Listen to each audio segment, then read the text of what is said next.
that I'm living. Keep my enemies at bay and never leave without my fringes. 1611 with me cause I'm on a mission. Talking sheep, I pay the cost, me and my lines really live it. I don't need no glory, you don't have to know my story. Glad I made it out this world, cause this world was never for me. I thought that I was.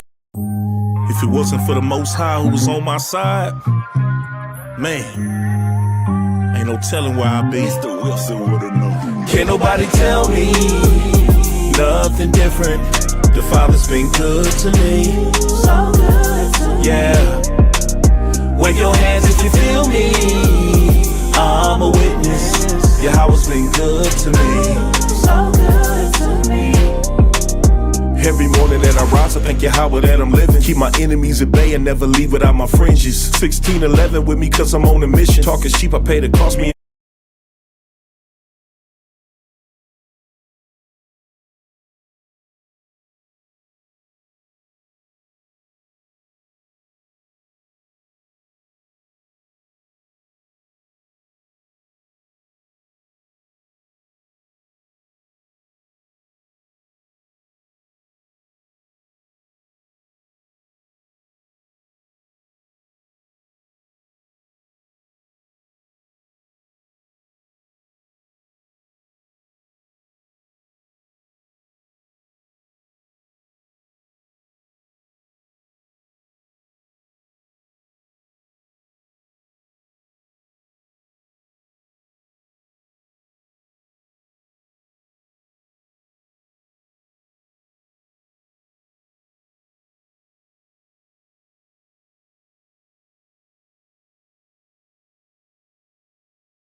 All praises, all praises, all praise to the Most High. I feel like I ain't done sound doctrine in some time, so I figured I gotta give you guys something fun, something cool, right? You know, we've been missing for like 3 weeks, but all praise, honor, and glory to the Most High. We back at it again. It's your good brother Darash, and my brother Shahad tonight.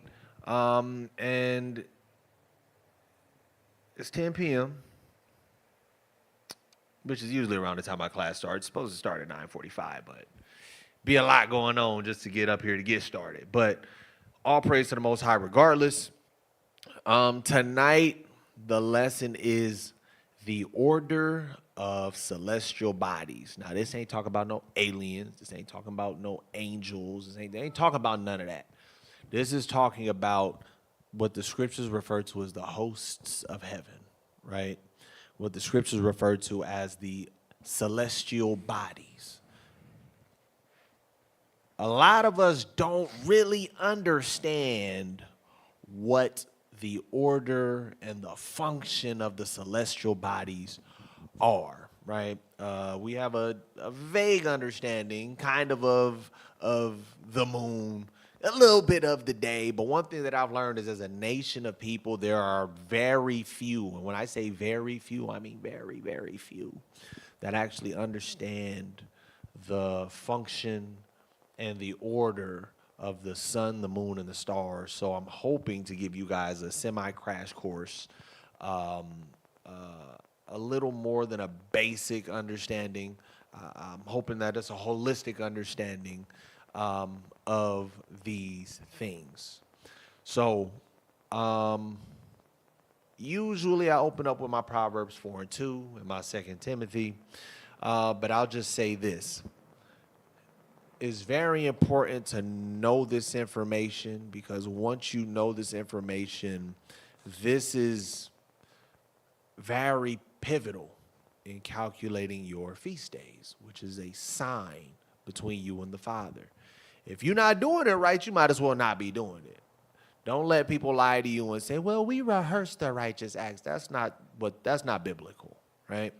When you read that scripture that talks about rehearsing the righteous acts, that particular word rehearse means we're reciting it, right? So, and it's talking about all the righteous acts that they did just a little bit prior, all the wars that they went through, all the things that the Lord did for them in that time. It's not saying all of us are going to go out and try to rehearse the righteous acts. That's not Bible. So I'm saying that to say it will behoove you to spend some time in understanding these things. You don't have to be a PhD in astronomy. You don't have to. But you have to know this enough to be able to utilize the Lord's instruments to adhere to his laws, right? So, Malachi, if we could, can you take us to the PowerPoint? And let me find my switch. Here it is. So, the order of the celestial bodies, right? So the first thing I want to go to, let's go to Genesis chapter 1. And we're going to read verses 14 through 16. And I've done the liberty, or I've given you guys the liberty of not having to go to your Bibles if you don't want to, because I wrote it down for you. But it will behoove you to look inside your Bible too. Genesis chapter 1, we're going to read 14 through 16. Read that, actually, through 18. Read that when you got a shot. This is Genesis chapter 1 and verse 14. And Yahweh said, let there be lights in the firmament of the heaven to divide the day from the night, and let them be for signs and for seasons and for days and years. Let them be for lights in the firmament of the heaven to give light upon the earth. And it was so. And Yahweh made two great lights, the greater light to rule the day and the lesser light to rule the night. Read. He made the stars also. Read. And Yahweh set them in the firmament of the heaven to give light upon the earth, and to rule over the day and over the night, and to divide the light from the darkness.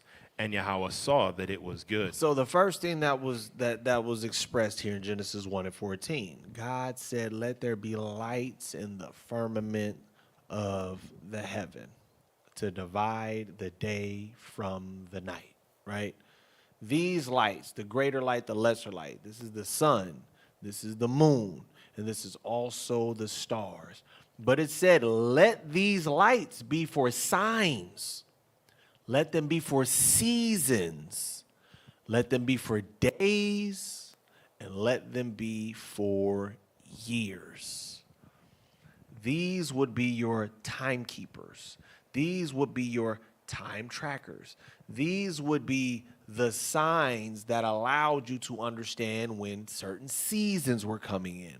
These were the signs that you would see to know you're keeping your feasts on the right day, right? And we are going to prove that. Let's go over to the book of Psalm. The book of Psalm, chapter 104. And we're going to read verse 19. Read it when you got it. This is Psalms chapter 104 and verse 19. He appointed the moon for seasons. He appointed the moon for seasons. Here's the thing. He didn't just appoint the moon for seasons. We're gonna learn a little something about this, right? But he appointed the moon for seasons. Read. The sun knoweth his going down. The sun knoweth his going down. The sun knoweth its own going down. Now, why did it say that? Because you have to understand the sun also has an order.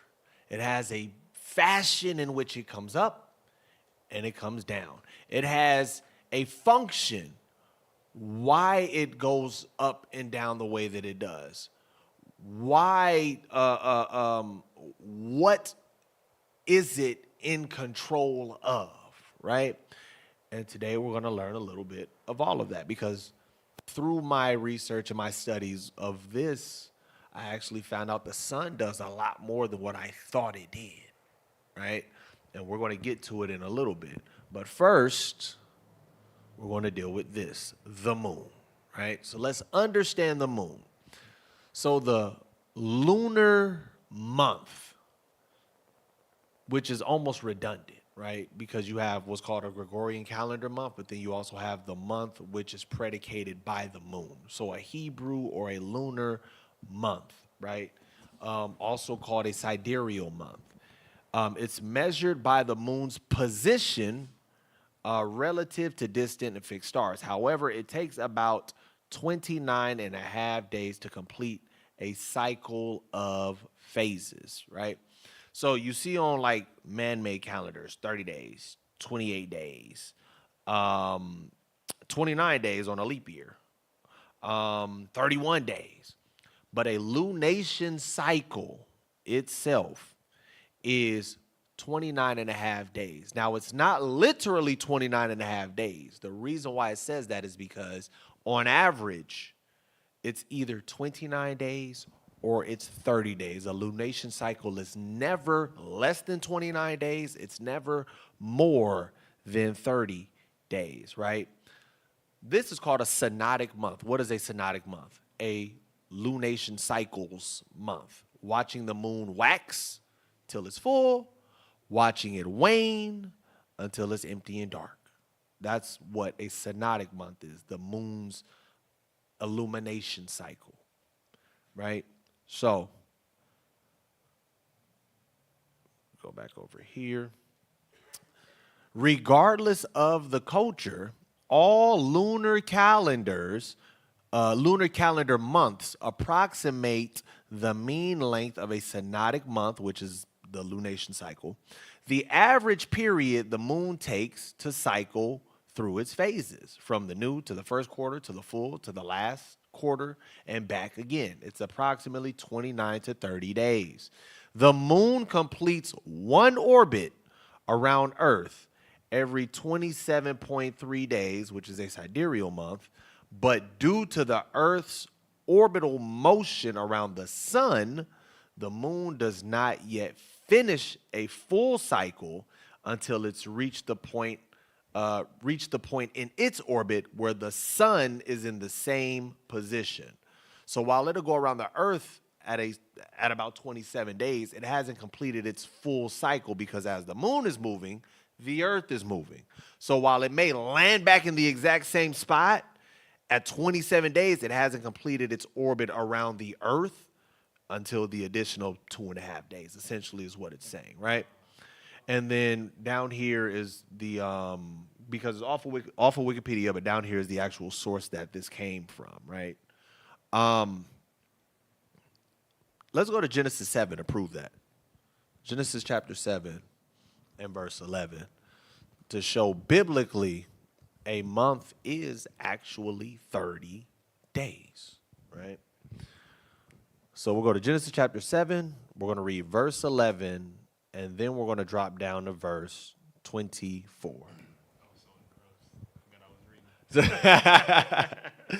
All praises. See This that? is Genesis chapter 11 and verse 7. 7 and 11.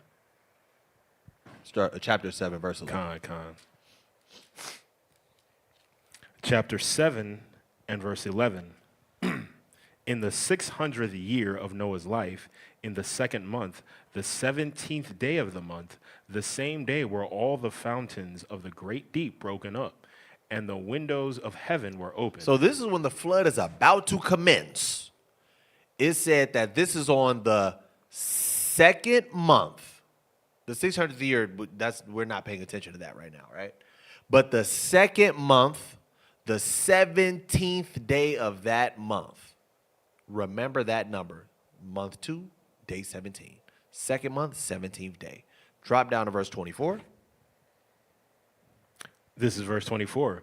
And the waters prevailed upon the earth 150 days. So second month, 17th day of the month, and then the waters prevailed for 150 days. Now you got to remember that number. So second month, 17th day of the month, and 150 days. Jump over to chapter 8 and read verse 3. Genesis chapter 8 and verse 3. 9 and 3? No, 8. Is it 9? No, it's 8. Genesis chapter 8. Oh, con. Yeah. And the waters returned from off the earth continually. Mm-hmm. And after the end of the 150 days, the waters were abated. The waters were abated at the end of the 150 days, right? You know what? Read verse 4. I forgot to add verse 4 in here. And the ark rested in the 7th month on the 17th day of the month. So remember, the flood started second month, 17th day of the month. Waters prevailed 150 days. That is and after the 150 days, it is now, read, verse 4. On the 17th day of the month, upon the mountains of Arad. Of Ararat, right? It said, and the ark rested in the 7th month. So second month, 17th day of the month. That's when the flood began. The waters prevailed 150 days. And then it says that 150 days, once the 150 days were over, it was now the 7th month, 17th day of the month. So between the second month and the 7th month is how many months? 5 months, right? 150 days is equal to the 5 months. So now, how do we get how many days are in each month? Well, let's do a little dividing. Math. So second month, 17th day of the month. To the 7th month, 17th day of the month. That is 5 months. That 5 months is also equal to the 150 days. So 5 total months equal 150 total days. But we're trying to figure out, well, how many days are in just 1 month? Let's divide those 150 days into those 5 months. What is 150 divided by 5? 30.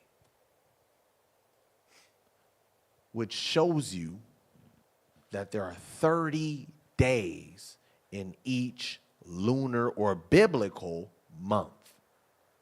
Science says it, astronomy says it, and the scriptures say it.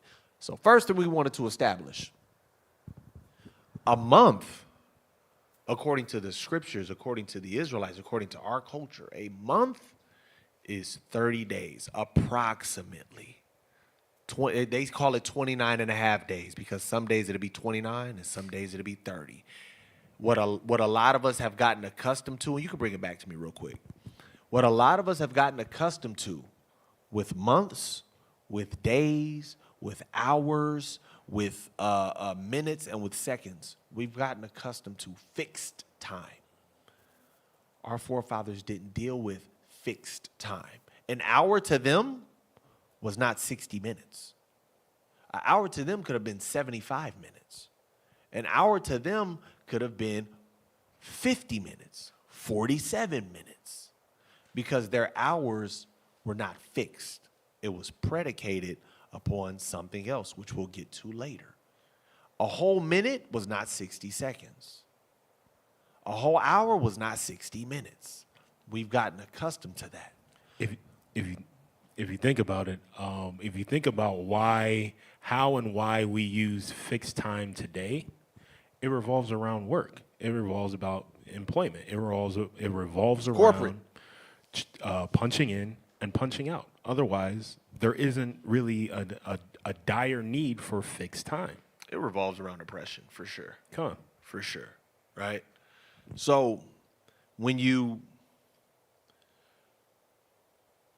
understand how the Most High looked for us to do things, you'll see, oh, okay, he gave us all of the instruments that we needed to figure a lot of these things out, right?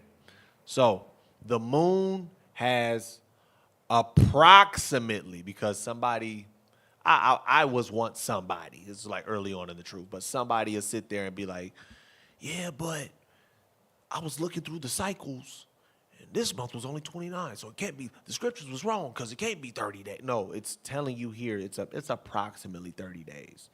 It's 29 and a half. Some days it's 30, sometimes it's 29. But it's approximately 30 days. And to be fair, which, let me see if it's in here. I think it's later on. We'll probably read about it a little later on. But they averaged it out to 29 days, 12 hours, and 44 minutes. So technically it is into the 30th day because it's 29 plus 12 hours. So it's 30 days, right? Take us back to the PowerPoint. So scripturally speaking, scientifically speaking, our months are approximately 30 days. Now, this is important because now we're going to speak about how do we determine when the beginning of the month is, right? So let's deal with this one, the full moon. The new moon is not the full moon, despite what you think, despite how you feel, despite how you try to interpret the scriptures. A lot of people will go to the scripture and say, well, it said it made two great lights. In order for the moon to be a great light, wouldn't it have to be full? Well, are you saying that it's no longer a great light if it's not? Because what you're saying is the moon is only a great light for about half of the month. That wouldn't make sense. Scripture just called it a great light. And if you know about astronomy, you'll understand that the moon itself isn't even a light. Right. The moon itself is a reflector, and it reflects the light emitted from the sun. People are like, no, the moon got its own light, so the moon knows when it's going to go from a crescent. Then it turns the light up just a little bit. It got like a dimmer. It got a dimmer switch on it. No, it don't. It gets its light from the sun, and technically the moon is always illuminated on its facing side. We just get to see portions of it as it rotates and orbits, right? And a lot of people don't understand that. The moon not only orbits, it rotates, it turns. Just like the earth doesn't just orbit, it turns, it rotates. So as the moon is orbiting and rotating, every day more light is being shown on it based off of the angle that it is from the earth. So the new moon is not the full moon, and we're going to prove it right now. Psalm 81 and 3. Let's read 3. Let's read 3 first.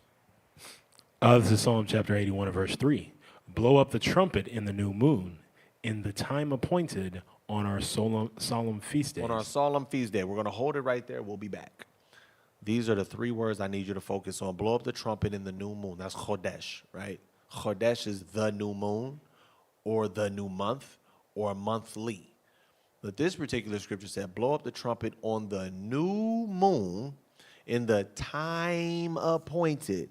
That word time appointed literally translates to full moon. See? See that? cut myself, huh? Right. The new moon on the full moon. People stop right there. That's dishonest though. We have to continue. So it says, blow up the trumpet on the new moon at the time appointed being the full moon. And then it says, on our solemn feast day. That word solemn feast is what's called Chag. We only have 3 Chag days. That is Passover, that is first fruits, that is tabernacles. So now the question is, what is this talking about then? It says, blow up the trumpet in the new month on the full moon on our Chag, high holy day. There's only 3 of them. The new moon itself is not a Chag day. It's not, right? Now, watch this. Psalm 81 and verse 3. I know I moved over already, but you guys can open up your Bibles. Start at 3 and read down to 7. And we're gonna walk it down, and then we're gonna further prove it. Go ahead. Psalm 81 and verse 3. Blow up the trumpet. Blow up the trumpet, read. In the new moon. In the new moon. We're always supposed to blow up the trumpet in the new month. Read. In the time appointed. We always blow up the trumpet. Not always. We have certain days where we blow up the trumpet on the full moon. That's the time appointed. Read. On our solemn feast day. And that is Chag days, feast days, right? High holy days, we'll blow it up on the full moon on the high holy days. Watch this now, verse 4. For this was a statute for Israel. This law was in Israel for us to blow up the trumpet on this solemn day. Read. And a law of the God of Jacob. And this was a law of the God of Jacob. You don't read in the Torah during this time that, oh, it's a law that you must blow up the trumpet, that you must blow up the trumpet on the full moon, on a Chag day. If that's your regular new moon. That's not Torah, right? But watch this, read on. This he ordained in Joseph for a testimony. He ordained this in Joseph for a testimony, not Jacob. Why Joseph? Watch this, read on. When he went out through the land of Egypt. Because Joseph is the reason we ended up in the land of Egypt. Joseph was the one that saved us from famine when we were when he brought us into Egypt, placed us into Goshen. Well, what feast day commemorates us even being in Egypt? Matter of fact, read on. Where I heard a language that I understood not. Where I heard a language I understood not. Who was that was struggling with a particular language? Read on. Verse 6. I removed his shoulder from the burden. I removed his shoulder from the burden. Joseph's shoulder from the burden? Joseph didn't have his shoulder on the burden. But symbolically, because remember, Psalm is a song. He's writing poetry right now. So this is him speaking in a poetic fashion. So I ordained this in Joseph for a testimony. When he went out through the land of Egypt. Well, Joseph wasn't the one that just went throughout the land of Egypt, but Joseph represents something. Joseph represents the individual that brought his people into Egypt. And when I heard a language I understood not, now we're fast forwarding to a separate time. Because when was a language heard that somebody didn't understand? Watch this. When I removed the shoulder from the burden, there was a particular individual that alleged to be slow of speech. People sit there and say, oh, he had a speech impediment. No, he didn't. He grew up amongst the Egyptians, so his Hebrew wasn't strong. So when the Lord came and spoke to Moses, it was Lashwan Kodash. He said, I didn't really understand this language, but the Lord gave him the Spirit. And then he said, hey, go and free my people. He said, I can't even talk to these people. When I understood a language, when I heard a language I understood not, I removed his shoulder from the burden. What do we celebrate when we were removed from slavery? Well, let's read on. His hands were delivered from the pots. Delivered from the pots, because as servants we were cooking and cleaning for the Egyptians.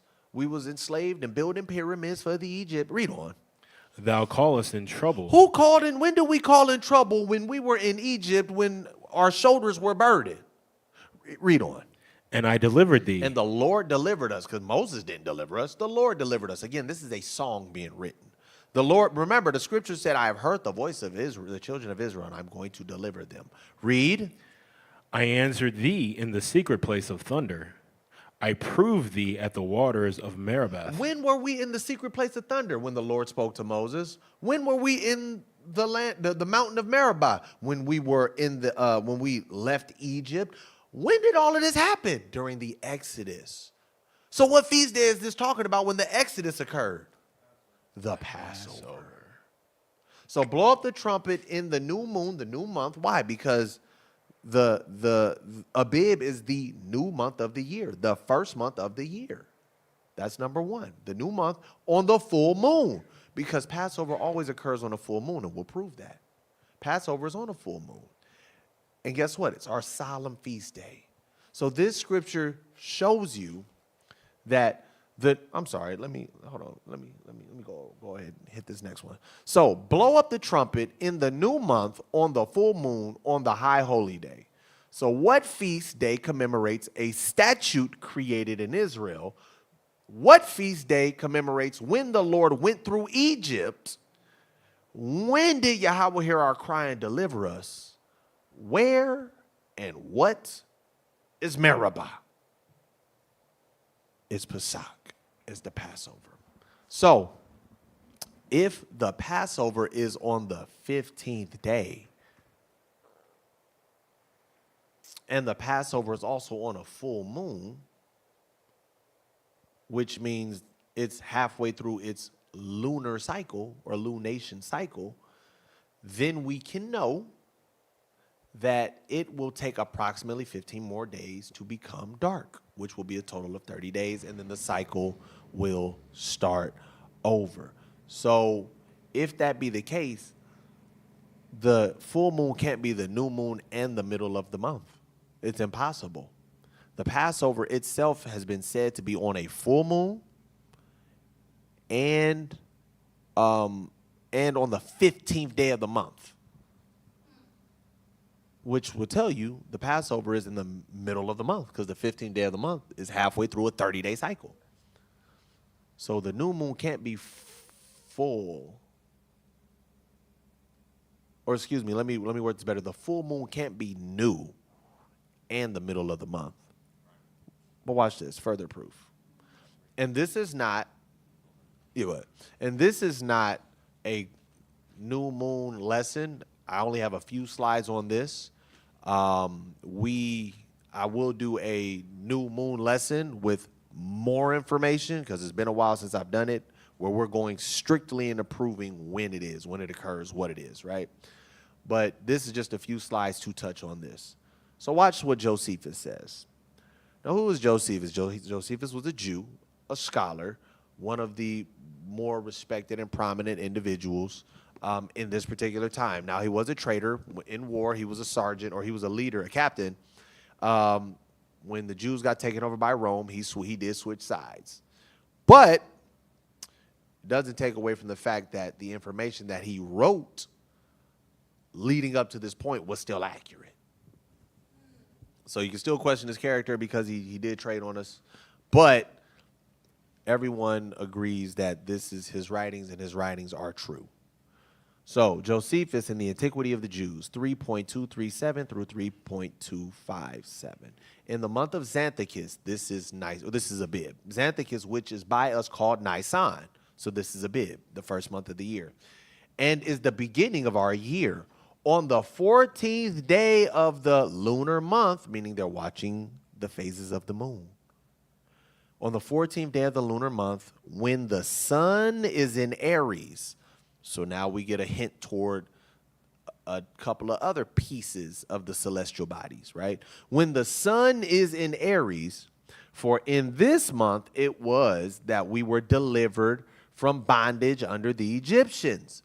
The law ordained that we should every year slay a sacrifice, which I before told you we slew when we came out of Egypt. So he's talking about the Passover. and which is called the Passover. And so we do celebrate this Passover in companies, leaving nothing of what we sacrifice till the following day. The Feast of Unleavened Bread succeeds that of the Passover and falls on the 15th day of the month and continues 7 days, wherein the Feast of Unleavened Bread, on every one of which days 2 bulls are killed and 1 ram. So the part that I want to focus on, it says, where is it? The sun is in Aries before yada, yada, yada. In the month of Xanthicus, by us, called Nisan, in the beginning of our year, the 14th day of the lunar month, when the sun is in Aries, for in this month it was that we delivered from bondage under the Egyptians. The law ordained that we should every year slay the sacrifice.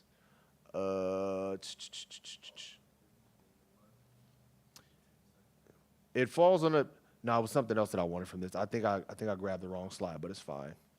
But essentially, Josephus shows that the Passover actually does fall on what they call a full moon. I think this is the wrong whatchamacallit, but I'll pull it up and I'll get it for you guys. Now watch this. Ecclesiasticus chapter 43 and verse 6. Because this is the scripture that they go to express the new moon is the full moon. Right? Read Sirach 43. We're going to read 6 through 8. This is a Sirach or Ecclesiasticus 43 and verse 6. He made the moon also to serve in her season for a declaration of time. So the moon is a declaration. It helps to declare times. Read. And a sign of the word. And it's a sign of the world, specifically of our feast days and also the days of the month. Right? Read. From the moon is the sign of feast. Which it expressed right here. Watch this. From the moon is a sign of feast. It's to show you what day you're on so you can keep the seasonal feasts. Read. A light that decreaseth in her perfection. So they say, see, it started off perfect, which was full, and then it decreased. So because you see right here where it says a light that decreaseth in her perfection, why did it say it decreased in her perfection? Because it started off full. It started off perfect. That shows you the full moon is the new moon. That's the explanation.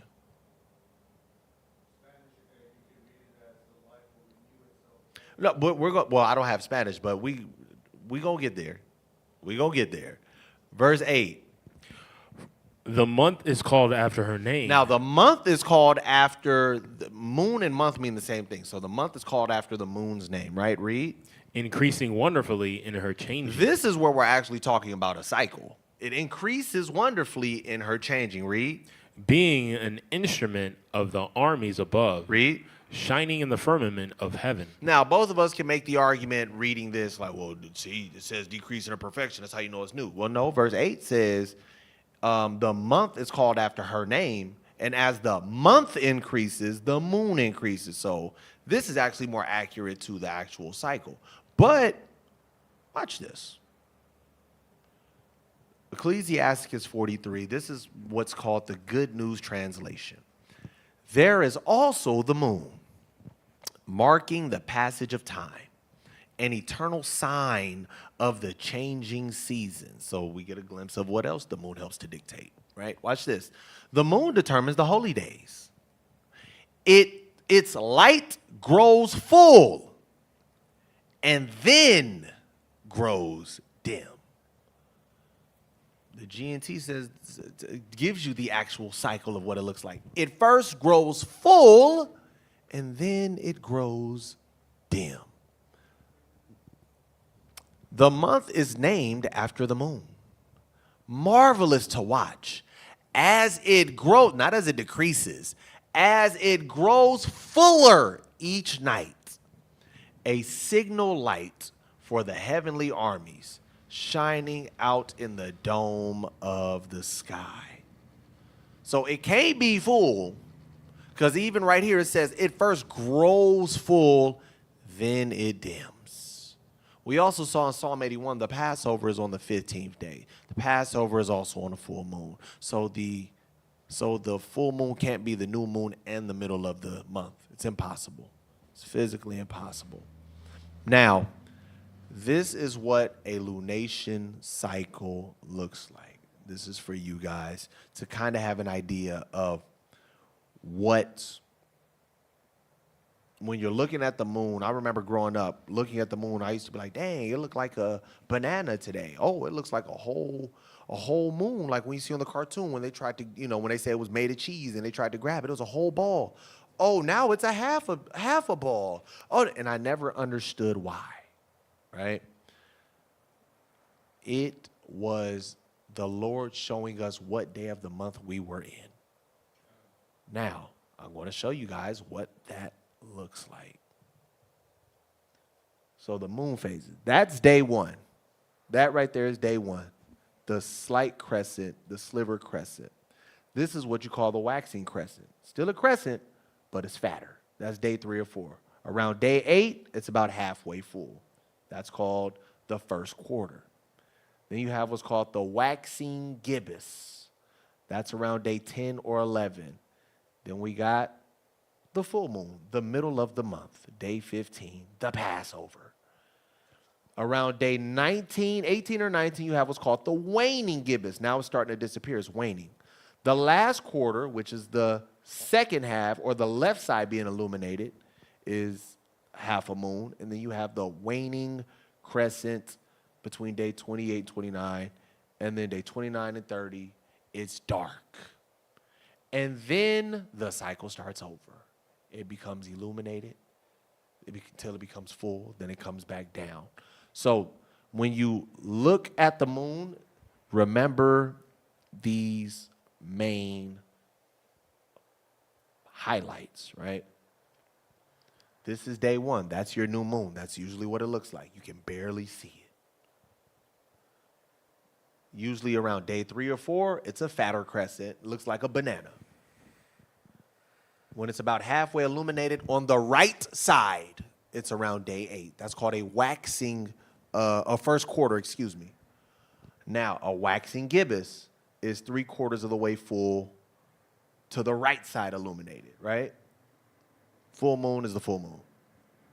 Waning gibbous. Now notice what's going on, right? And I had to do it that way because I don't have the pause button. Notice, it lights up from the right over. That's called waxing. Then it begins to get dark from the right side over. That's called waning.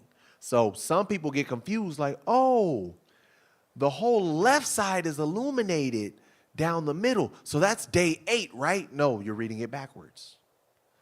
If the left side is illuminated and the right side is dark, that means we're waning. The days are higher.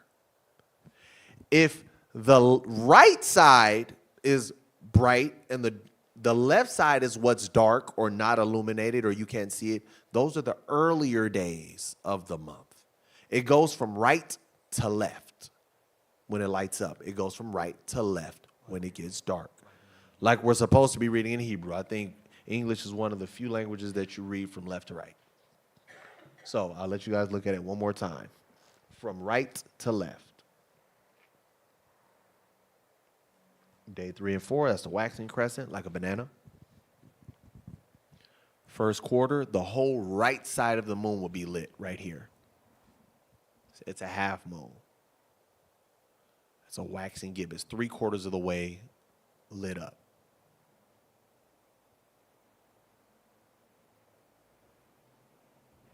That's the middle of the month. Now you see it's getting dark from right to left now. Only the left side is lit up right there. And then only the left side has that little crescent. And then it grows dark again, right? So, some people may say, well, we agree that the full moon's not the new moon, but we say the dark moon's the new moon, also known as conjunction, right? So, let's go to the next slide because this is what people tend to use. The word chodesh, which means new moon, month, monthly, first day of the month, lunar month, right? This is the word for new moon. What they'll say is, let's go to the root word of Kodesh, which is Kadash, which is that one over there, right? Kadash means to be new, to renew, to repair, to make anew, to repair, to rebuild. See, when you rebuild, you start off with nothing.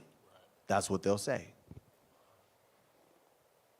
But in order to be something to be renewed, in order for something to be repaired, you don't start off with nothing. You start off with a foundation. If you start off with nothing, you have nothing. Now, if you're beginning to repair or rebuild or renew, there has to be some foundation that was there. That sliver is the foundation. Renew, by definition. To restore to a former or better state. Like renewing an old building. Something you would need a foundation for. To resume or repeat in action. Like renewing a subscription. You already had a subscription. It being renewed, you didn't start off with nothing. You just started it over. It didn't start from zero. It started from the foundation that you had. To make spiritually or emotionally fresh, to replace something old or expired. That is the definition of renewed. Now watch this.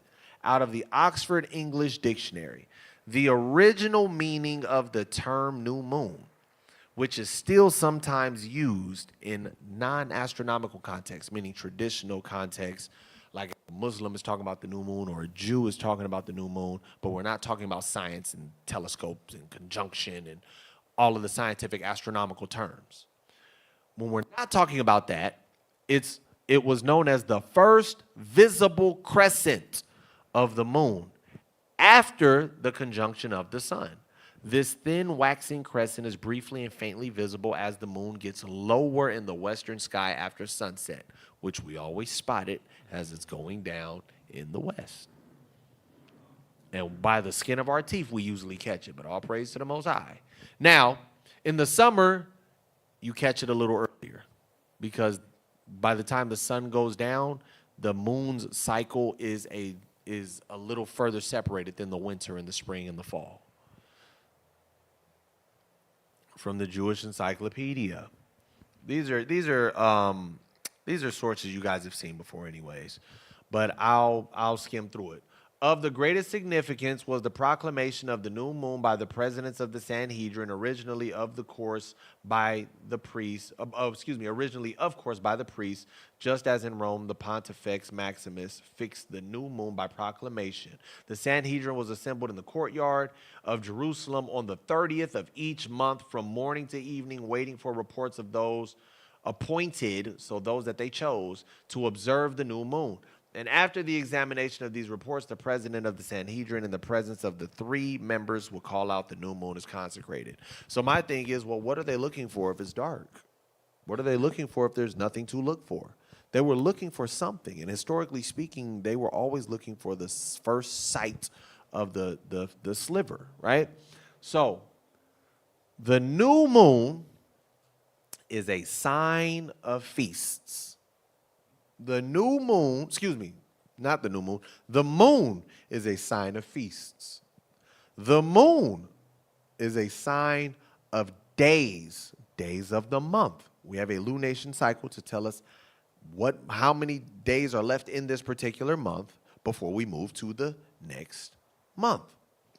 It's also a sign of seasons, because as the cycles are going on, months are progressing and we're moving into different seasons.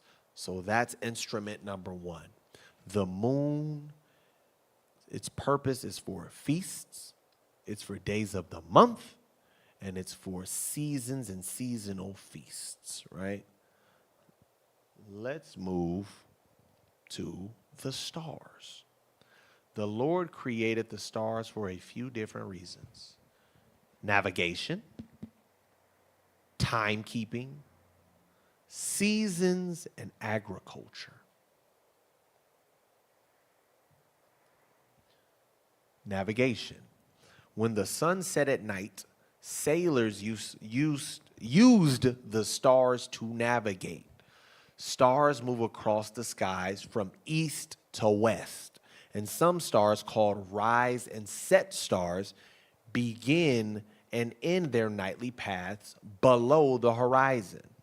Sailors determined their heading, so where they were going, by watching the movement of the stars the same way they watched the sun's movement. Sailors measured the height of the stars in the sky to track their progress. Sailors also used their knowledge of constellations to navigate, because constellations changed seasonally. So stars help determine seasons. Mariners, sailors, had to know which constellations were visible in the sky at different times of the year in each hemisphere.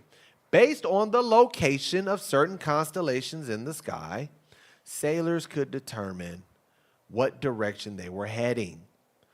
The North Star was also a valuable marker for early navigators. So the stars were used to help in navigation. And it said you have certain stars that actually would rise and set. But it rose and set just as the sun did, east to west. So if you were lost, you would watch a particular cluster of stars, see which direction they were moving. And that will let you know, okay, because it's going to move west. So let's say you're going this way and you believe you're going west, but west is that way. You're like, I feel like we're going in the wrong direction. Let's find the cluster of stars we watched rise. Oh, it's moving. Okay, it was there. I don't see it anymore. Oh, it's over there. Oh, so that's true. That's west. We're going in the wrong direction. So they utilize the stars to help them to navigate. Watch this. Go to Acts chapter 27.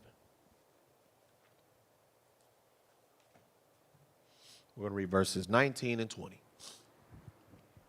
Because our forefathers did the exact same thing. There's a reason why this was stated, right? Acts 27, verses 19 through 20. Verse 19, and the third day we cast out with our own hands the tackling of the ship. And when neither sun nor stars in many days appeared, and no small... Wait, it says, and when neither sun nor stars in many days appeared, read. And no small tempest lay on us. And there was no waves that was pushing us in any direction. We were just sitting in the middle of the damn sea. Read. All hope that we should be saved was then taken away. It was like, we going to die out here. Now, why? Because let's say there is no tempest. There's no wind. There's no waves. There's no current pushing them in any direction. They could at least row. They could have grabbed an oar and rowed, but guess what? They didn't know which way to go. Why? Because the clouds had covered. We couldn't see the sun and we couldn't see the stars. That's a double whammy because the sun rises in the east, sets in the west. They couldn't even see where the sun was rising. Clouds were so thick, they couldn't even see where the sun was rising. The sun goes down, the stars come up. Well, hell, we can't see those either because the clouds were so thick. The reason why it said there were neither sun nor stars, because that was their compass. It said we ain't had no current to push us in no direction. We ain't had no sun and no stars to show us which direction we needed to go. We couldn't see the North Star to know where true north was. We couldn't see the Orion's belt or anything to see where it moves. So that way we can at least see which direction is west, because the stars will go east to west as well. We don't see nothing. We are screwed. But it shows that our forefathers were using it for navigation. So that's one thing. First thing is navigation. And to the brother, I think it was a brother that said something about geology class. No, this is not geology class. And Yerech is moon as well, but it's the actual instrument moon, not the new moon. That's what we were referring to. But you're right. So for navigational purposes, the stars were used, right? Watch this. Why else were the stars used? For timekeeping. Actually, we're making pretty good time. All praises. I just looked at the clock. All Making praises. pretty decent time. Definitely thought it was going to be longer. Not that I was worried. So let's go to the book of Judges, chapter 7. Watch this. The stars were utilized for timekeeping, and I'm going to show you guys. Judges chapter 7 and read verse 19. Verse 19, so Gideon and the 100 men that were with him came unto the side of the camp in the beginning of the middle watch. They came in the beginning of the middle watch. Read. And they had but newly set the watch. Read. And they blew the trumpets and brake the pitchers that were in their hands. That were in their hands, right? Watch this. I'm going to read it in the Good News Translation. It was just after midnight. That's the second watch. After the changing of the guards, that was newly setting the watch.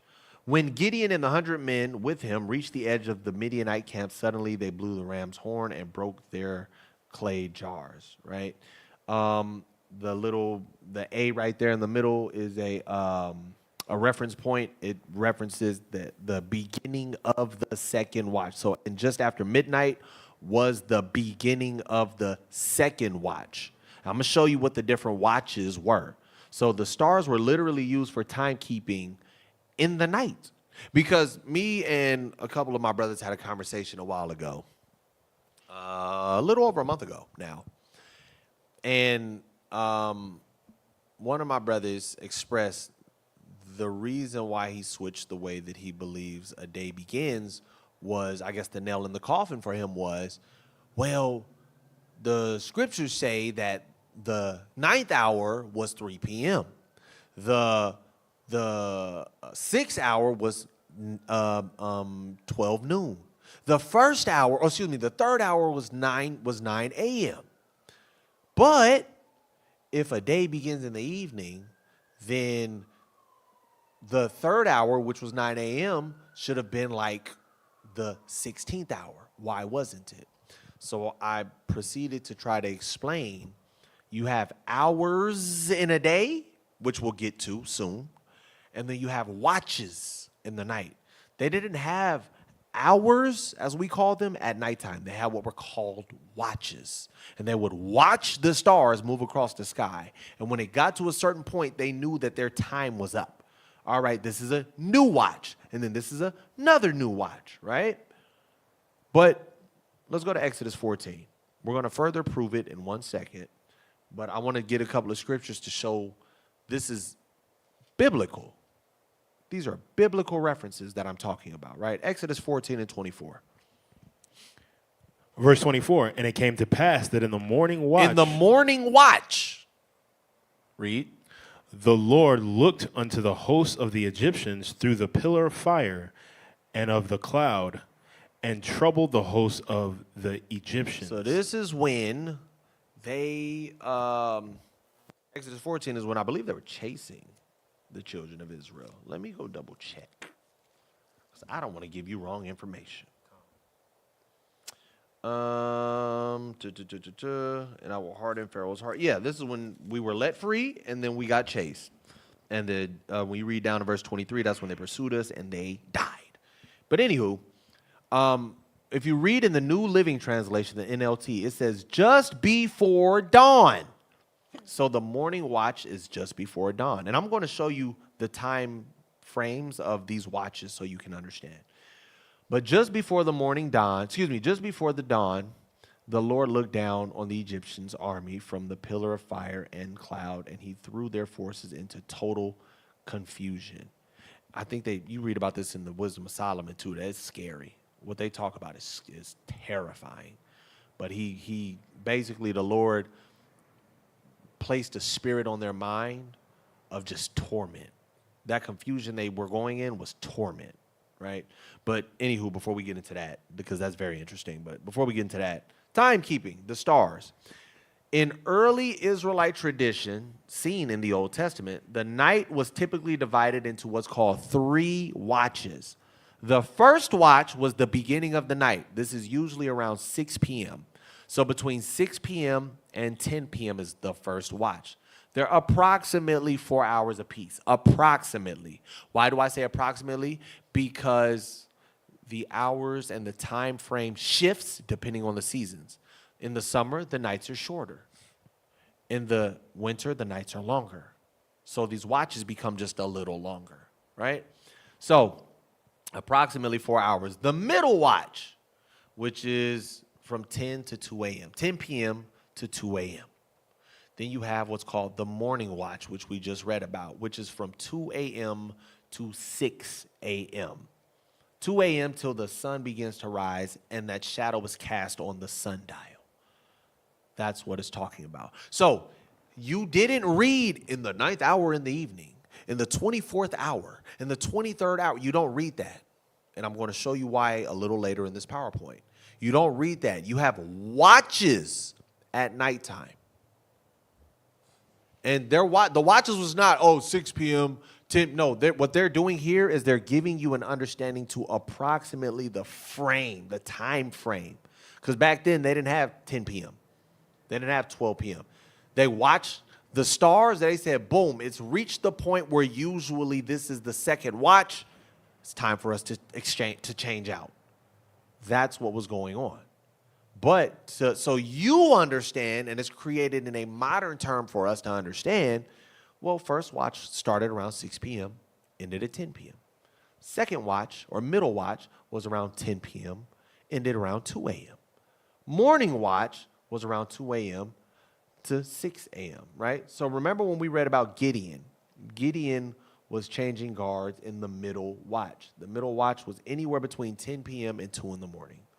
So when Gideon went to go hide while they were switching, this was around 11, 12, 1 a.m., somewhere in that window, right? That's the middle watch. Now, watch this. Let's go to Mark chapter 13. Still talking about the stars being timekeepers, keeping time at night. The sun kept time in the day. The stars kept time in the night. The stars were also a navigational tool to teach people how to maneuver, how to move, how to travel, which direction they were going, right? Mark 13, we'll get there, but we ain't talking about the sun yet, but you're absolutely right.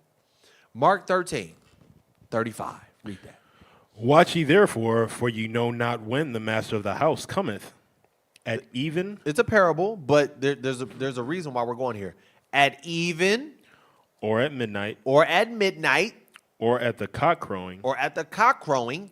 Or in the morning. Or in the morning, right? Now, when we moved into the time of the Greeks and the Romans ruling in power, they actually had 4 watches. So they were approximately 3 hours apart, right? So theirs was around 6 p.m. to 9 p.m. The midnight watch was from around 9 p.m. to 12 a.m. The cock crowing watch was around 12 a.m. to 3 a.m. That's why they'd be talking about the rooster beats the sun up. It'd be around like 4 a.m. 4 in the morning. They usually are, what do you call it? I was going to say they're usually barking. Crowing. They're usually crowing. They're usually crowing about 45 minutes to an hour before the sun comes up. That is like the back end of the cock crowing watch. You're about to hear this rooster crow as soon as this is up, right? And then you have the morning watch, which is a 3 to 4 hour window that leads into watching for twilight as the sun is rising, right? Let's go to Job chapter 38. Still talking about timekeeping, but just a little different. Right? You know what's crazy? As much as I've been in these scriptures, there's some scriptures I forgot about and some scriptures that it didn't even register. Dang, this is in the Bible, right? Because people are like, astronomy ain't in the Bible. The stars ain't in. Let's read. Job 38 and 31. Read that.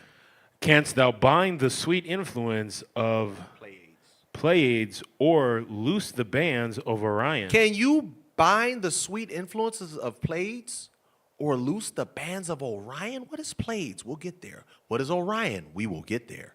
Verse 32. Canst thou bring forth Mazaroth Can you bring forth Mazaroth? Read. in his season? In his season. What is this talking about? I'm going to show you. Read. Or canst thou guide Arcturus with his sons? Can you guide Arcturus? What are we talking about here? I don't know. But let's see. Khan, I seen that Malachi. Khan. Watch this. Yes. Watch this.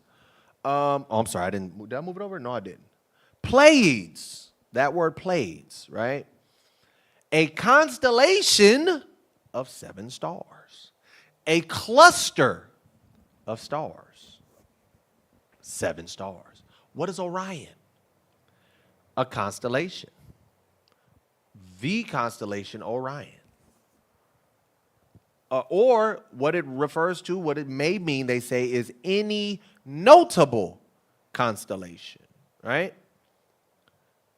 These were the ones in verse 32. The first one was H5906. That's Aish, which is Arcturus. What is Arcturus? The Great Bear. Ursa Major. Ursa Major, the Great Bear. That is the constellation that encompasses what we know as the Big and Little Dipper. Job seen, knew, and understood that. He knew what Arcturus was. He knew what the Great Bear constellation was. What about Mazaroth? The 12 signs of the zodiac. They knew all 12 constellations because all 12 constellations come at a particular time in the month. They understood this. It was for timekeeping, but this was more so for timekeeping of the months. Because you can watch the moon go through its cycles, but you'll never know what month you're actually in unless you see what constellation is in the sky. Specifically, the sun. Now, to be fair, you didn't see every single constellation every year, right? But what you did see, or what you did understand, is the constellation of Aries coming in. The first point of Aries coming in. We're going to talk about those two things because it says the sun has to be in Aries. What does that mean? The earth is passing, you can bring it back to me. The earth is passing through certain areas or certain stations, for lack of better words, of the sun, right? It goes through what's called an ellipsis. It's not a perfect circle. As it's passing through, it goes through certain star clusters or constellations. That's why it says the sun will be in this constellation. It's not that the sun will be in the constellation. It's that that constellation sits in that area of the sun. And as the earth is passing through, it's going to stop by at Taurus, for example. And it takes a month for the earth to get through Taurus, approximately 30 days. That's when we get into, what is that? Capricorn, Aquarius, Taurus, Aries, Taurus, Gemini. And then you go to Gemini. Then you go to, I think, Leo or Cancer or whatever, right? It's Cancer, right? Whatever. We don't care about the zodiacs, but we care enough to know what they do, right? So the star clusters were timekeepers for the time of the year you were in. The sun has to sit in a certain constellation from our view for at least 29 to 30 days because it takes that long for us to get through there, right? And we understood this. So when the scriptures talk about the constellation of Aries, the sun being in Aries was the sun being at a particular point and the earth being at a particular point relative to the sun. And that's how you would know you've hit what's called the vernal equinox. Now, people said, what the hell? The vernal equinox is new. Israelites didn't know about this. I'm going to show you that's a lie. Because I understand the vernal equinox is the point in which the sun crosses over the equator. Who the hell was sitting there looking at the equator? You're right. I don't disagree with that. But there is one thing that they understood that we didn't. And I'm going to show you.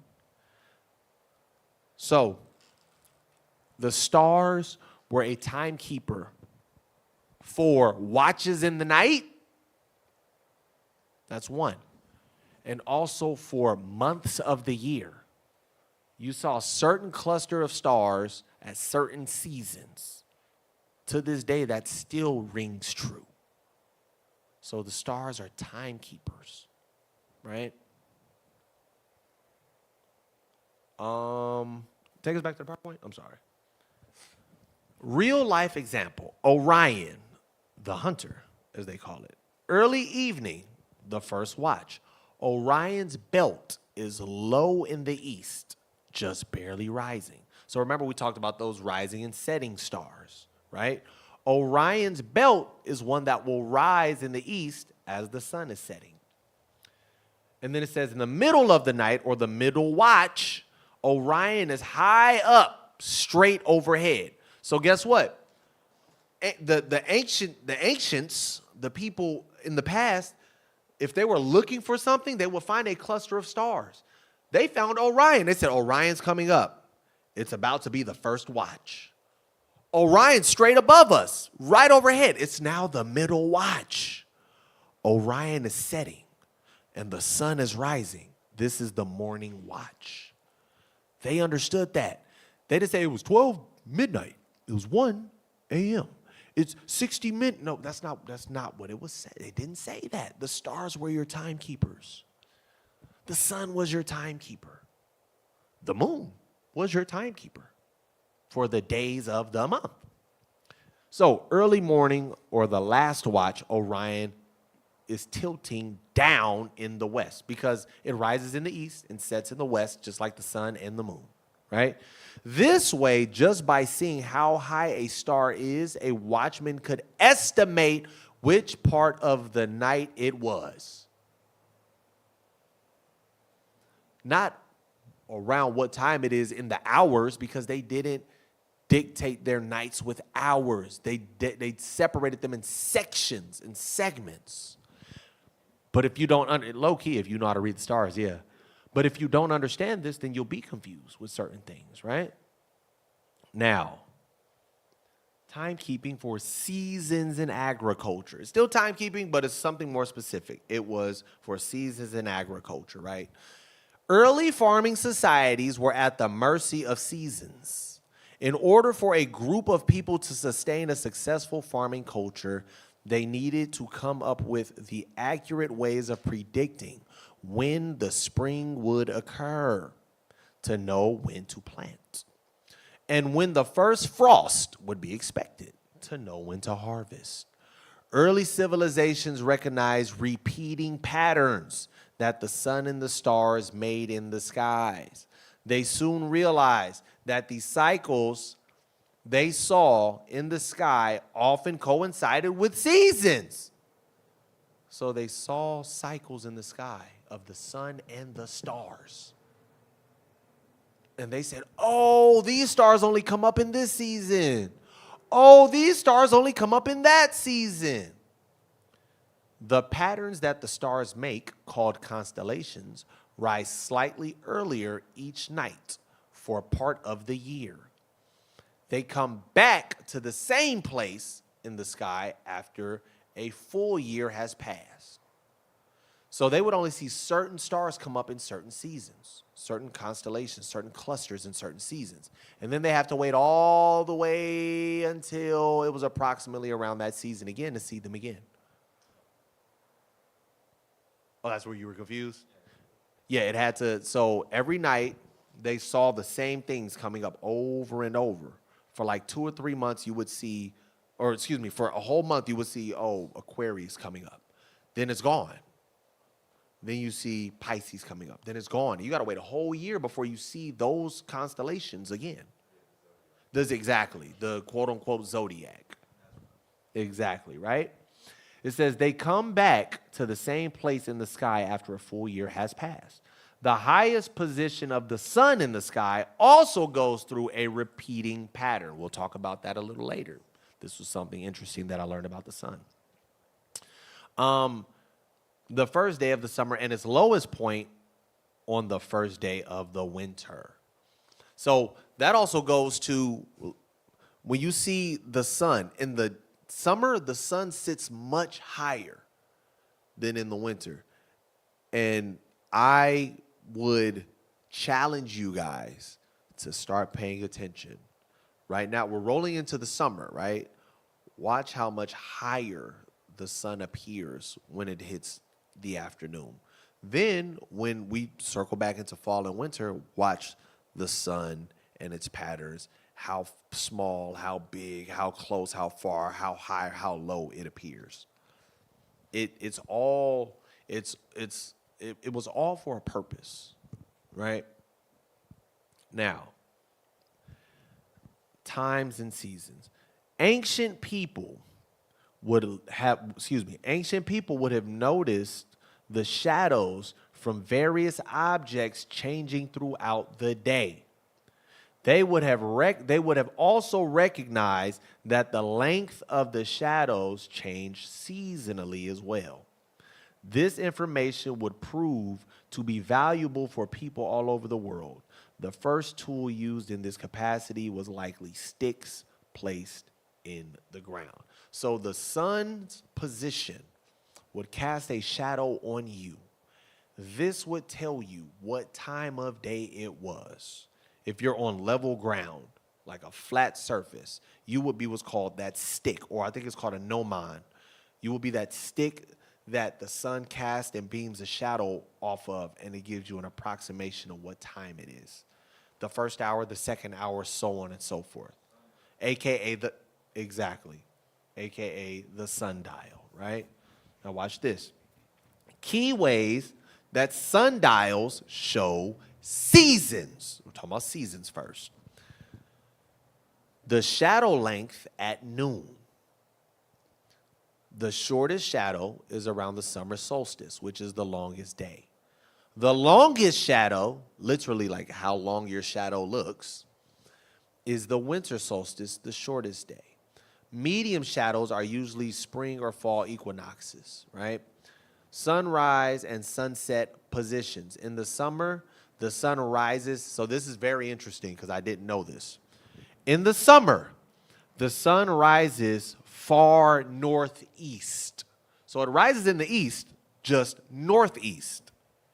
In the winter, and it sets in northwest, not just west. Because we also the sun rises in the east, sets in the west. No. Certain times of the year, it'll be northeast and set northwest, right? Then it says in the winter, it rises southeast, far southeast, and it sets far southwest. On the equinoxes, it rises due east and sets due west. So how did our ancient forefathers determine when the equinox came in? They paid attention to the shadow. They paid attention to the sundial. Because I learned that the sundial does more than tell me the hour of the day. It gives me an indication of the month and the season we're in as well. That was interesting to me. I thought that was actually really dope. Now, next slide is a video to show you. Let me explain this. No, it's no sound. Actually, I'm going to let you watch it. We'll watch it a couple of times. I'll let you watch it, and then I'll explain it. So that red line is the equinox. That shadow that's being cast is the shadow of the sun on the day of the equinox. The next clip you'll see in 1 second is during the solstice. It's off the equinox. It's away from the equinox.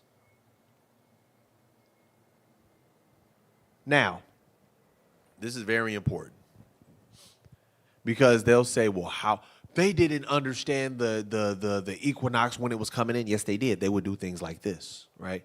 That straight line there, what they say is when you're getting closer to the equinox, the shadow that goes over you, your shadow will move in a straight line. That's your straight line. It's saying it's going to move off of this line like this. But when it's not close to an equinox, it'll move in that pattern above. It moves in a curve. But as you're getting closer to the equinox, the way that your shadow passes or the way that the sun moves over you and your shadow is cast, it moves along what you would call a straight. If you created an imaginary line and your shadow, you stood there or you put a stick there and that shadow stayed on that straight imaginary line, we're pulling up on the equinox. If it doesn't stay on that straight line and it more so moves in that fashion, we're nowhere near the equinox. The ancient people knew this. So the Israelites knew around what time the spring equinox was coming in, predicated upon the sunrise and the sunset, because remember, closer to the equinox, it's due east and due west, meaning straight east and straight west. Winter and summer, it would either be northeast or southeast, northwest or southwest. So the sun isn't even always directly east.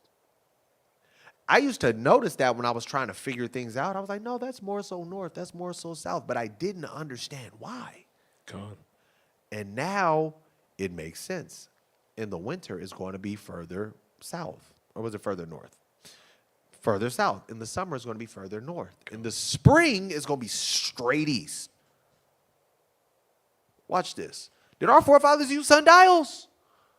I don't know. Let's find out. Let's go to the book of Isaiah 38.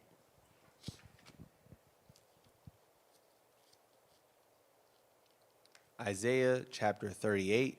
We're going to read verse 8. Because remember, the sun, this is talking about the things that the sun does. And in order for us to determine these things for the sun, we needed a sundial. The sundial is good for the hours of the day, as well as giving you an idea of what season you're in when you're approaching the equinox. The stars help you do that too. They all work together. Most of us read these scriptures and be like, yeah, it's sun, moon, stars. The sun is the days of, the moon is the days of the month. The stars, they got constellations and stuff. And then the sun, it dictates the time of the day. No, it's so much more. So much more. Isaiah 38:8, read that. Behold, I will bring again the shadow of the degrees. The shadow of the degrees, come on. Which is gone down in the sundial of Ahaz. In the what? In the sundial of Ahaz. So there was a shadow being cast on the sundial of Ahaz. Ahaz had his own sundial erected. Read. 10 degrees backwards. 10 degrees backwards. That is approximately an hour. 45 minutes to an hour. If we're being more accurate, it's about 40 minutes. 40 to 45 minutes.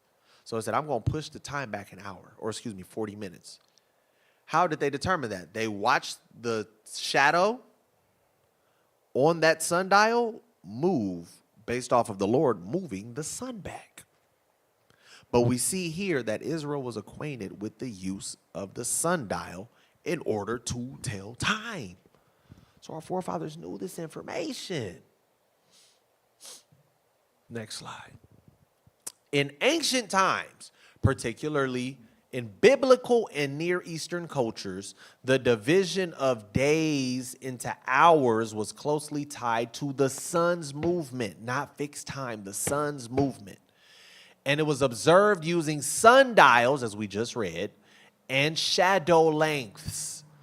Shadow lengths would also determine the seasons. The ancient Hebrew and Babylonian temporal hours, meaning not the fixed time, but the time predicated upon the sun, the day, sunrise to sunset, and night, sunset to sunrise, were each divided into 12 unequal temporal hours. Their lengths would vary by season. So some years, the 12 hours or the 3 watches at nighttime would be much shorter. In the daytime, those 12 hours would be much longer or much shorter. It depended. Daytime hours began at sunrise, approximately 6 a.m. in modern terms, while nighttime hours began at sunset, but they didn't call them hours, they called them watches. The first hour of the day was sunrise. The 6th hour was noon. The 12th hour was just before sunset. Watch this. Summer versus winter. In summer, longer days. Each hour was longer than in the winter, which was shorter days. The 3rd hour in the summer might be about 9 a.m., while in the winter it could be about 8:30.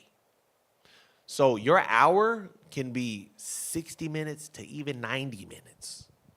Your hour could be 47 to 52 minutes. It was never a fixed 60, right? Watch this. Let's go to John chapter 11 to see what the scriptures say. John chapter 11 and verse 9. Because this is what people say. See, the scriptures say in a day, because y'all say a day is 24 hours. Scriptures say a day is 12 hours. Let's get understanding. This is John chapter 11 and verse 9. Yahushua answered, are there not 12 hours in a day? Are there not 12 hours in a day? Read. If any man walk in the day, he stumbleth not, because he seeth the light of this world. Right, but Christ was making a point. Ain't there 12 hours in a day? People say, see, 12 hours in a day. Y'all say it's 24 hours in a day. No, that's not what he's saying. Watch this. The New Living Translation, which helps these individuals who struggle a little bit. Yahushua replied, there are 12 hours of daylight every day. During the day, people can walk safely. They can see because they have the light of this world. Why did it say that? Because there's 12 hours in a day. Your sundial is separated into 12 segments. The sun will cast a shadow on the gnomon, I believe it's called, and it will move. The shadow will move as the sun moves, and it'll go from the first marking to the second, to the third, to the fourth, all the way to the 12th, right before it sets. And then now we have the watches. So yes, you have 12 hours in a day, in daytime of daylight, and then you have watches at night. That when we created fixed time, we saw, oh, it's approximately 12 hours too. That's why we say there's 24 hours in a day. Approximately 12 hours in the daytime, approximately 12 hours in the nighttime. But we separated them by watches at night, not by hours, right? So you can bring it back to us. So the moon dictates the day of the month that we are in. It also helps to tell you what month we are in when you combine it with the stars, because the stars sit in a certain position around the sun. So as the earth passes through certain constellations, we know approximately what month we are in. The point of Aries is the beginning of our year every year, like clockwork. That is when spring is coming in. That is the vernal equinox, which can be proven without Google if you did the research. Our forefathers understood that casting of a shadow that I showed you guys, that's one of the ways they would determine when the spring equinox came in. That's when we knew Aries was approaching. Then we knew Taurus was right after that, so on and so forth. So the moon goes through phases to tell you days of the month. The stars go through phases to tell you months of the year. The stars are also a navigation tool for sailors, for anyone who didn't have a physical compass. They would be able to know what east, west, north, and south was by looking at the position of the stars and its movement across the skies. The stars are also a timekeeper at nighttime. Oh, Orion started off over there. Oh, it's up here straight above us now. That's the middle watch. Oh, it's going down. We're now at the morning watch. That's what the stars were for. Then the sun, which was very interesting to me. The sun gives you hours in a day, and it also gives you approximations of seasons. And I didn't know the sun itself had anything to do with seasons. But that's why the scripture said, let them be for signs and for seasons, for days and for years. I thought they would say, oh, each one of them have their own little thing. No, they are all for signs. They are all for days. They are all for seasons. It's a beautiful celestial dance. I wish there was a Yes. way that we could visually show how the celestial bodies coordinate with one another and how they move. But in my imagination, it is truly a beautiful thing. In harmony. Harmony. They are Absolutely. all moving in harmony.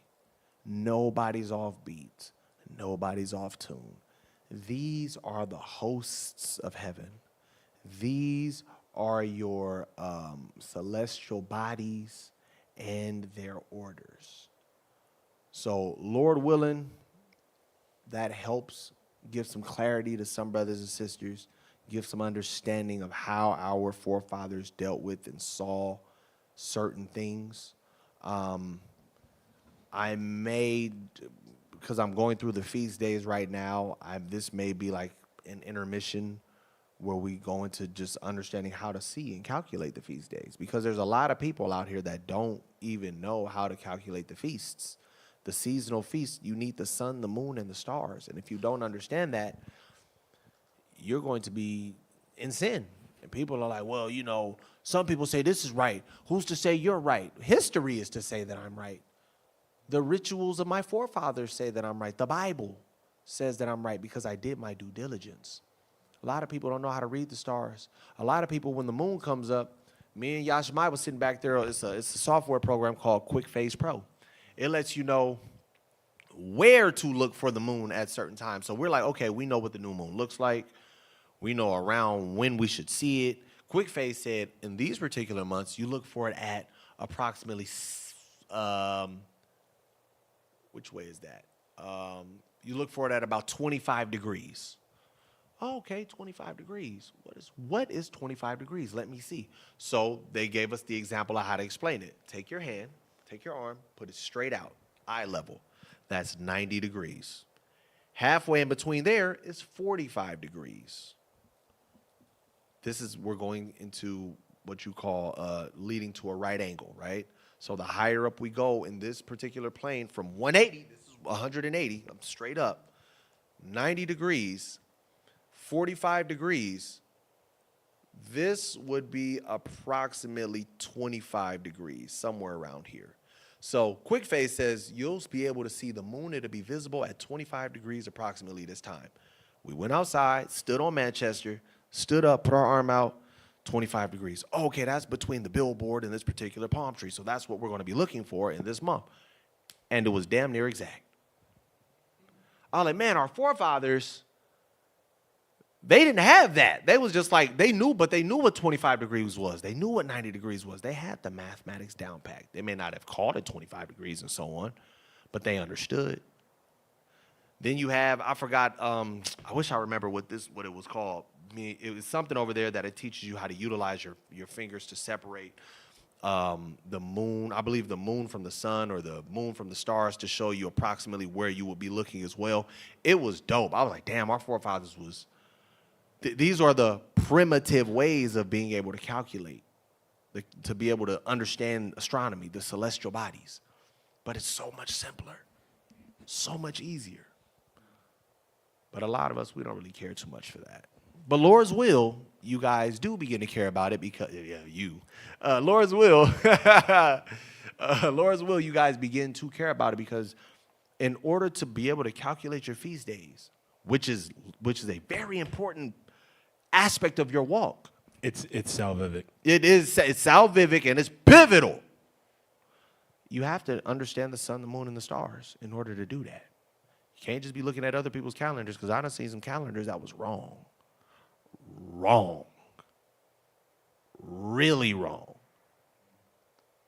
But it's because they don't understand this. But if you do your due diligence, you will know. When is the new moon? When is the vernal equinox? When does the spring come in? What does that look like? Which stars am I looking for this particular situation or that particular situation? Take your time, do your due diligence. I pray to the Most High that this was edifying. I pray that this gave you a stronger foundation on your understanding of just trying to understand the feast days and create a calendar. This is Bible. This is complex, but it's Bible basics. That's the crazy part, right? So Lord's will, this was edifying. I pray that this helped give some clarity to some brothers and sisters. And with that, y'all already know the spiel. Y'all make sure to tune in tomorrow for Bishop Tazayuan's Feed the Sheep. 4:30 p.m. Pacific Standard Time, 7:30 on the East Coast. Bishop Yaziquel at 2 p.m. Pacific Standard Time, War for the Kingdom. Y'all be sure to tune in for that. every Monday, Spanish class, Los Discípulos de la Palabra, Bible Basics on Tuesdays, World History on Wednesdays. We got daily bread for y'all. Come get fed, come get built up, come get your faith strengthened. Also, this week, Monday, Bible Q&A. Be sure to tap in. I know y'all got questions. All praise to the Most High has been fairly consistent with the questions. And Most High willing, y'all come through and we can help continue to solidify y'all faith and build y'all up in this walk. With that being said, it's been another segment of Sound Doctrine. Hope to see y'all tomorrow. We love y'all, Israel. My brother Shahad and myself, Darash, we signing out. Shalom. For the Most High who was on my side, man, ain't no telling where I'd be. Mr. Wilson would've known. Can't nobody tell me nothing different. The Father's been good to me. So good to me. Yeah. Wave your hands if you feel me. I'm a witness. Yahweh's been good to me. So good to me. Every morning that I rise, I thank Yahweh that I'm living. Keep my enemies at bay and never leave without my fringes. 1611 with me cause I'm on a mission. Talking sheep, I pay the cost, me and my lines really live it. I don't need no glory, you don't have to know my story. Glad I made it out this world cause this world was never for me. I thought that I was